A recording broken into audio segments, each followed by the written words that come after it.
सर्वव्यापक सर्व पूजनीय परमपिता परमात्मा बंदी छोर सतगुरु कबीर साहेब की साहेब बंदगी बंधुओं आज मैं आप लोगों को एक ऐसे रहस्य पे सत्संग सुनाने वाला हूँ जिसे सुन करके आप अपने आप को बड़े सौभाग्यशाली समझेंगे। सतगुरु कबीर साहेब का यह ज्ञान बड़ा ही रहस्यमयी है, क्योंकि ये संसार में मनुष्य ही एक ऐसा प्राणी है जो आत्मा परमात्मा का चिंतन मनन करके ज्ञान प्राप्त करके उनकी प्राप्ति कर सकता है और अपना कल्याण कर सकता है। ऐसे ही एक ऐसे संत हुए जौनपुर में, जिनका नाम आप लोग जानते हैं मदन पति साहब, जिन्होंने सतगुरु कबीर साहब को पाया था। सतगुरु कबीर साहब इनको मिले थे और सतगुरु कबीर साहब इनको मिले तो राधापति साहब के रूप में मिलते हैं। एक संत के शरीर को संत के रूप में मिलते हैं। उनसे सतगुरु कबीर साहब आकर उनको दर्शन देते हैं, लेकिन मदन साहब ये जान नहीं पाए कि यही वो परमात्मा हैं, यही वो सतगुरु कबीर साहब हैं। लेकिन वो उनसे ज्ञान पूछ रहे हैं और वो ज्ञान बता रहे हैं। तो सतगुरु कबीर साहब ने उनके पास आया, मदन साहब के पास, तो एक प्रश्न किया है और बता रहे हैं प्रश्न में क्या प्रश्न किए। ये जो शरीर है, इस शरीर से जब ये आत्मा शरीर छोड़ती है तो छोड़ करके किस योनि में चली जाती है और किस योनि में जा करके कैसी शरीर धारण करती है, कैसे शरीर पकड़ती है। ये आत्मा जब शरीर छोड़ती है तो शरीर छोड़ करके किस योनि में जाती है और किस द्वार से छोड़ती। जब प्राण निकलता है इसका, जब इसकी प्राण निकलेगा जिस द्वार से, तो किस द्वार से निकलेगा तो किस योनि में जाएगा और कैसी शरीर पकड़ेगी ये आत्मा। इस सत्संग के माध्यम से आप लोग जानेंगे बंधु। इसलिए सत्संग पर बड़े गौर करेंगे, क्योंकि एक दिन आप सबकी पूरे संसार में जो भी आया है उसकी शरीर छूटने ही वाली है। और छूटेगा तो कहाँ से छूटना है, कैसे छूटेगा, ये बातों को बड़े विचार करने की बात है। यदि ये ज्ञान को आप समझ लेंगे और सद्गुरु कबीर साहब के ज्ञान को समझ जाएंगे और वैसे आप साधन भजन करेंगे तो आप अवश्य अमर लोक जाएंगे। आप इस संसार के भवसागर से मुक्त हो जाएंगे। और नहीं आप जैसे के तैसे रह गए, संसार के मोह मायाओं में लिप्त रह गए और उस सद्गुरु कबीर साहब के ज्ञान पर, वाणी पर विचार न किए तो आपका कल्याण नहीं हो पाएगा। कैसे कल्याण होगा और शरीर से किस द्वार से निकल रही है ये आत्मा की सूरत, तो किस योनि में जा रही है, इसको आप सुनिए। ऐसा ही एक प्रश्न उस मदन पति से कर रहे हैं सतगुरु कबीर साहब। जब उनको मिले हैं तो क्या कह रहे हैं। अवधू कहो जीव का निस्तार, अवधू कहो जीव का निस्तार, काया बिन से क्या रे अवधू कहो जीव का निस्तार। यह काया में एक 10 द्वारा, यह काया में एक 10 द्वारा, ती में है एक न्यार। कौन द्वारे प्राण निकसे ताकर करहु विचार, अवधू कहो जीव का निस्तार। अवधू कहो जीव का निस्तार। सदगुरु कबीर साहब कहते हैं, हे अवधू, हे महात्मा, ये मेरी महात्मा लोग मेरी बात को सुनो, और ये जीव का निस्तार कैसे होगा तुम मुझे ये बात बताओ कि तुम्हारे शरीर में 10 द्वार है, एक 10 द्वार, और इस द्वार से तुम्हारे जब प्राण निकलेगा तो किस किस योनि में जाएगा? कौन द्वारे प्राण निकसे ताको करो विचार। तुम विचार करो कि इस काया से तुम्हारे जब प्राण निकलेगा और किस द्वार से निकलेगा तो ये किस योनि में जाएगा, ये बात तुम जानते हो तो मुझे बताओ। तब ये बात मदन साहब को नहीं समझ में आई, और तब ये जीव मदन साहब तो क्या पूरी दुनिया में किसी को नहीं समझ में आई, क्योंकि ये बाणी उनके ग्रंथ से शब्द विलास से ली गई है, जिन्होंने बता रहे हैं कि ये सदगुरु कबीर साहब की बाणी है। बंधुओं, सदगुरु कबीर साहब के अतिरिक्त इस संसार में इस आत्मा को और आत्मा की सूरत को और परमात्मा के बारे में कोई जान नहीं पाया है। अगर कोई जानता तो वो भेद बताता, लेकिन वो भेद मदन साहब को बता रहे हैं, और मदन साहब से पूछ रहे हैं कि आप जानते हो तो बताओ, क्योंकि वो संत रूप में मिले हैं और ये बात पूछ रहे हैं। और तब ये बात मदन साहब कैसे पूछ रहे हैं, बता रहे हैं, बता रहे हैं अपनी स्थिति कि मेरे में इतनी शक्ति नहीं है। कैसे पूछ रहे हैं? तुम तो साहिब सब घट व्यापक, तुम्हारे सकल पसार, इतना मोह में था नहीं है, तुम ही करो विचार। तुम तो साहिब सब घटवासी, तुम तो साहब सब घट व्यापक, तुम्हारे सकल पसार, इतना मुँह में था नहीं है, तुम ही करो विचार। तब कहे मदन साहब कि हे साहब, हमारे में इतनी था नहीं है, आप तो सर्वव्यापी हैं, आप सब कुछ जानते हैं, और आप क्योंकि गुरु रूप में हैं, आप सब कुछ जानते हैं प्रभु।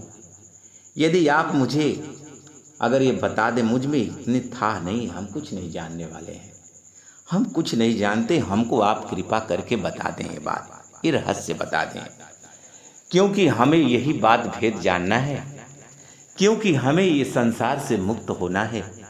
तो किस द्वार से प्राण निकलेगा तो हम मुक्त होंगे, ये बात बता दें। ये शरीर के सारे भेद को बता रहे हैं बंधुओं सदगुरु कबीर साहब। उस मदन साहब से बताएं जिन्होंने अपने ग्रंथ शब्द विलास में ये बाणियाँ रखे हैं, और रख करके आप उसे प्राप्त करेंगे और आप भी अध्ययन कर सकते हैं। और ये बाणी से बता रहे हैं सदगुरु कबीर साहब मदन साहब को। क्या बता रहे हैं? बता रहे हैं,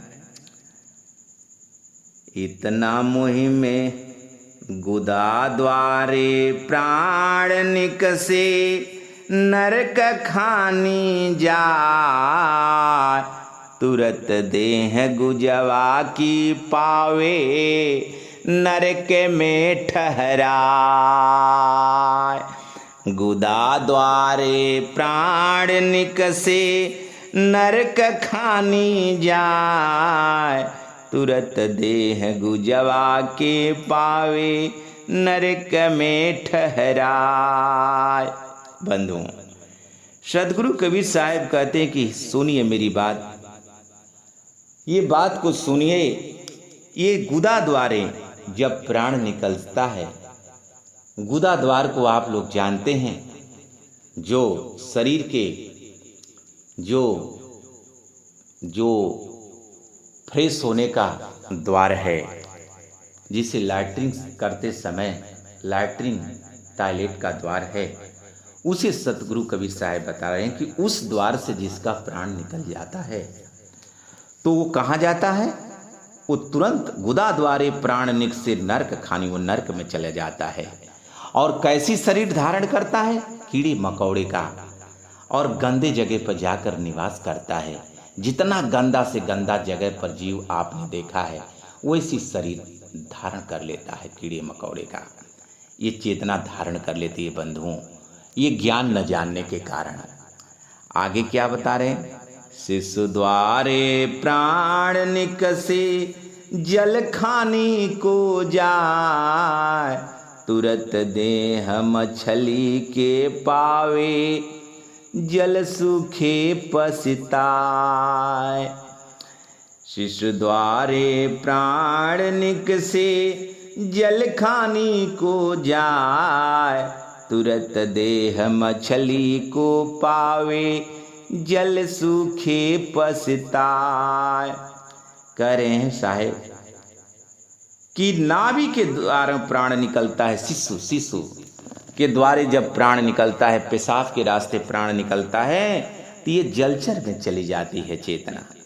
और वहाँ जा कर के मछली का, जैसे जल में मछली रहती है वहाँ जल में ही रहती है, जिस द्वार से निकलती है वैसा संस्कार लेकर निकलती है बंधु। जहाँ से जल का है तो जल के तरफ जाएगी, जल में जाकर जितने कीड़े मकोड़े छली मछली जो भी है उसमें जाकर शरीर को धारण कर लेगी। और शरीर को धारण कर लेती है और उसी में अपना निवास करती है। और आगे क्या बता रहे हैं? वैसा शरीर धारण कर लेंगे और उसमें तमाम प्रकार के मछली ने अपने गर्मी के अनुसार, संस्कार के अनुसार, कुछ भी जल में रहने वाले, लेकिन जल में ही रहने वाले जीव का ही शरीर धारण करेगी अगर उस द्वार से इसका प्राण निकसेगा। प्राण अर्थात सूरत निकलेगी। तो आगे क्या बता रहे हैं? मुख्य द्वारे प्राण निकसे अन्न डेरी जा, तुरत देह जो घुन के पावे अन्न में ठहराए। कह रहे हैं कि मुख के द्वार प्राण निकलता है तो अन्न डेरी में चला जाता है। आप लोग गेहूं में, चावल में तमाम प्रकार के कीड़े मकोड़े देखे होंगे और उसमें चला जाएगा, क्योंकि मुख का खाने का स्वभाव है, केवल कुतुरता रहता है। और भी बहुत से अपने कर्मानुसार, गर्मी के अनुसार लकड़ी में भी वो चली जाएगी। चेतना आप देखते होंगे कि वहाँ भी रात दिन उसमें लकड़ी को चालने वाला कीड़ा चालता रहता है। वो केवल चालने का, उसका स्वभाव तीव्र होगा। जिस द्वार से निकलेगा उस द्वार का जो संस्कार है, जैसे मुख का काम है खाना, आँख का काम है देखना, कान का काम है सुनना, तो जिस द्वार से निकल रही वैसा संस्कार लेके निकल रही। वो संस्कार उसमें तीव्र है, खाने का स्वभाव है। लकड़ी को जैसे कुतरता रहता है उसको ताड़ा, उसी प्रकार से वो तुरंत दे जो अन्न में ठहरा है। श्वास द्वारे प्राण निकसे, तो ये तुरंत दे अन्न डेरी में ठहरा जाएगा। आगे क्या कह रहे हैं? श्वास द्वारे प्राण निकसे गर्भ खाने जाय, जहवा देखे गर्भ सहित वही जाय समाय। साहब के श्वास द्वारे, इस नाक से जब प्राण निकलता है तो ये कहाँ चली जाती है चेतना? ये गर्भ में जाती है। अब गर्भ में जितनी प्रकार की, अब गर्भ में जाएगी तो अजगर की भी पकड़ लेगी, हाथी की भी पकड़ लेगी। उसमें तमाम प्रकार के जीव जंतु के कर्मानुसार जाएगा। जहाँ ज़्यादा से ज़्यादा नाक से कार्य करने वाले हैं तो वो गर्भ धारण करेगी। उस गर्भ में जाकर के उसी शरीर पकड़ती है बंधु, और गर्भ में जाकर के वहीं से फिर शरीर पकड़ के बाहर आएगी। चसु द्वारे प्राण निकसे अंड खानी जाय, तुरत देह पक्षी को पावे स्वर्ग में मेड़राय। चसु द्वारे, आँख से जब प्राण निकलता है, कभी कभी आप लोग देखते होंगे मरने वाले आदमी की आँख से प्राण निकलता है, आँख टाइट हो जाती है, आँख जो है खुली की खुली रह जाती है, और खुली रह जाती है और तीव्र गति से खुली रहती है। आपके देखते देखते वो प्राण निकल जाता है, लेकिन आप जान नहीं पाते हैं। तो वो जब प्राण निकलेगा तो वो पक्षियों के अंडा में चला जाएगा, पक्षी के गर्भ में जाएगा, और उस गर्भ में जाएगा तो अंडा बन करके बाहर आएगा। और अंडा के खाने में चला जाएगा। अब अंडा में कितनी प्रकार की उड़ने वाली जीव हैं, उस सब में जाकर के वो शरीर धारण करके आकाश मार्ग में उड़ने का काम करेगा। श्रवण द्वारे प्राण निकसे भूत खानी जाय, देह धर भी देह दर से रुख में लपटाय। कान के द्वार प्राण निकलते हैं तो कान का काम है सुनना, इसलिए भूत के खाने में चली जाती है चेतना। और देह धर विदेह दर से, वो देह होता है, देह धरता है मगर वो सूक्ष्म, वो विदेह रहता है, वो तो शरीर दिखाई नहीं देती है। और रूखे में लपटा, पेड़ पौधा जंगल झाड़ी भयानक जगहों पर उसका निवास हो जाता है। रूख में लपटा है, ऐसे जगह जाकर लिपटा जाती है। रंभ द्वारे प्राण निकसे राज खानी जाय, कछु दिवस तह राज भोगे फिर पाछे पछताय, रंभ द्वारे प्राण निकसे, शरीर में एक रंभ द्वार है और जिसके जो कुछ योगी उसकी साधना करते हैं, वो त्रिकुटी ब्रह्मांड में वो स्थान है जहाँ पर साधना करते हैं। और वहाँ से जब प्राण निकलता है तो राजखानी में चला जाता है, और राजखानी में अर्थात तो जाकर मानव का शरीर पकड़ेगा और बड़ा घर में जन्म लेगा। और जब जन्म लेगा तो कुछ दिवस राजा बनकर के राज भोगता है, फिर उसकी शरीर छूट जाती है, फिर बाद में पछताने लगता है जब उसकी शरीर वृद्ध अवस्था हो जाती है तो, और फिर पछताते वृद्ध होता है, फिर मर जाता है, उससे भी उसका कोई फायदा नहीं होता है। इसलिए सतगुरु कबीर साहब आगे क्या बता रहे हैं, किस द्वार से इसका प्राण निकसेगा तो कल्याण होगा। सुरत द्वारे प्राण निकसे सत्य लोक ही जाय, शब्द निरखत जाय लोक ही कहे कबीर बुझाय, सुरत द्वारे प्राण निकसे सत्य लोक ही जाय, शब्द निरखत जाय लोक ही कहे कबीर बुझाय। बंधुओं, मदन साहब को ये बात का ज्ञान बता रहे हैं सतगुरु कबीर साहब कि हे संसार में रहने वाले जीव प्राणियों को कल्याण करने वाले अवधू माने महात्मा संत, मेरी बात को सुनो। तुम्हारे द्वारा इस संसार का कल्याण होगा, इस बात को मेरे सुनो। अगर ये बात पूरी दुनिया को बताना, ये बात का रहस्य कि सूरत द्वारे प्राण निकसा, ये भेद बताया उन्होंने, ये भेद सदगुरु कबीर साहब ने बताया है। और उनको भेद बताया कि इस द्वार से प्राण, सूरत द्वारे प्राण निकसे, तो ये कहाँ जाएगा? उस परमात्मा के लोक जाएगा, अमर लोक जाएगा, सत्य लोक ही जाए। सत्य लोक कहाँ है? वो वहाँ जाए। आ शब्द निरखत जाए लोक ही कहें कबीर, ये शब्द को निरखते जाएगी बंधुओं। यही सदगुरु कबीर साहब की साधना है, सूरत शब्द की साधना है। इस साधना को करते जाएगी। जब ये काया से बाहर होगी सूरत द्वार से, तो वहां शब्द को पकड़ते हुए ये अमर लोक जाएगी, और अमर लोक जा करके अमर हो जाएगी। और ये परमात्मा के लोक से भी शब्द पकड़ करके ही ये आत्मा ये संसार में भूली है।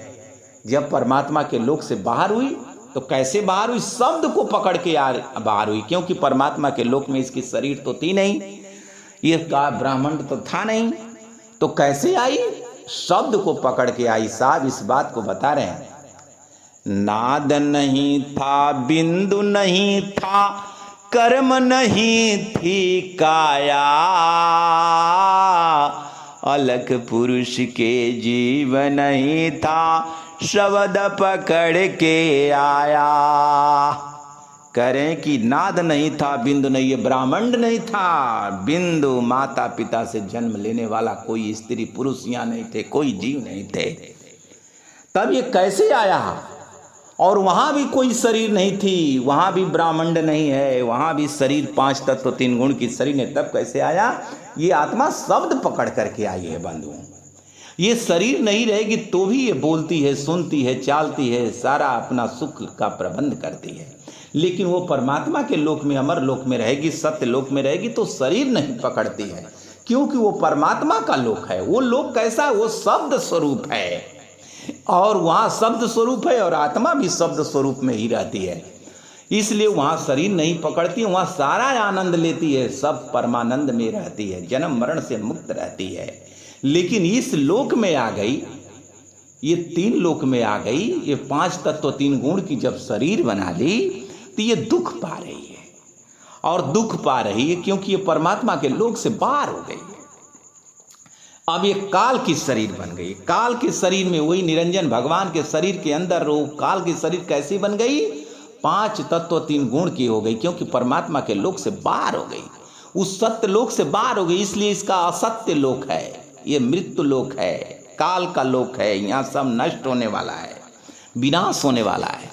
और इसमें ये चेतना रह रही है, तो 5 तत्व 3 गुण के शरीर ही बना कर रही, क्योंकि ये निरंजन भगवान सर्वशक्तिमान तो है नहीं, क्योंकि ये सर्वशक्तिमान नहीं, इसलिए सबको दुख हो रहा है। जैसे आपके घर परिवार में कोई रहने वाला, आपका माता पिता अगर खूब धनाढ़ न हो, अमीर न हो, तो आपकी आवश्यकता को कैसे पूर्ति करेंगे? और जिसके घर में गरीबी हो, उसी प्रकार से ये परमात्मा सर्वशक्तिमान है बंधुओं। ये परमात्मा का लोक नहीं है। मृत्यु लोक, सत्य लोक माने जहाँ का विनाश न हो, विनाश न हो, उसे सत्य लोक बोलते हैं। अमर लोक, जहाँ पर सब लोग अमर हैं, जहाँ जन्म मरते, यहाँ तो मूर्ता का घाट है। ये काल की नगरी है, और यही निरंजन भगवान की 3 लोक की नगरी है। यहाँ पर रहेंगे तो जन्मते मरते रहेंगे, और कब मरेंगे, कब जन्मेंगे, कहाँ रहेंगे, किस योनि में रहेंगे, ये बात पता नहीं चलेगा। मैं सारी योनियों की बात आप लोगों को बता दूंगा हूँ सदगुरु कबीर साहब के ज्ञान से, और इसे जानने की जरूरत है।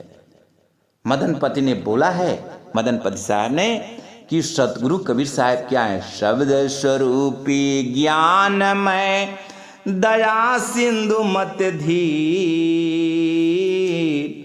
मदन सकल घटपुर हैं करता सत्य कबीर। बंधु, सतगुरु कबीर साहब के लिए उन्होंने बताया है कि जो परमात्मा सतगुरु कबीर साहब हैं, ये बाद में उन्होंने अपने विचार किया कि वही सतगुरु कबीर साहब हैं, वही परमात्मा है। क्योंकि ये बात तो कोई दूसरा बता नहीं सकता, नहीं बता सकता उस परमात्मा सतगुरु कबीर साहब के अतिरिक्त। ये शरीर में अब तक किसी ने नहीं बताया किधर से प्राण निकलता है, कौन बता पाएगा? परमात्मा के अतिरिक्त कोई बता पाएगा? कोई नहीं बता पाएगा। लेकिन निकलता है, कम निकलता है, कैसे निकलता है, जब संतों के शरण में आएंगे तो सब बात पता चल जाएगी।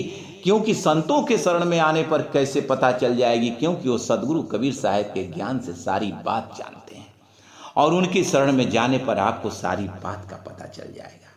तो वो सदगुरु शब्द स्वरूपी परमात्मा शब्द स्वरूप हैं, ज्ञानमय हैं, वो दयालु हैं, दया के सागर हैं, मत धीर, उनकी मति धीरवान है, और वो सबके घट में व्याप हैं, वो ही करता है, वही परमात्मा है, वही सतगुरु कबीर साहब ही परमात्मा है।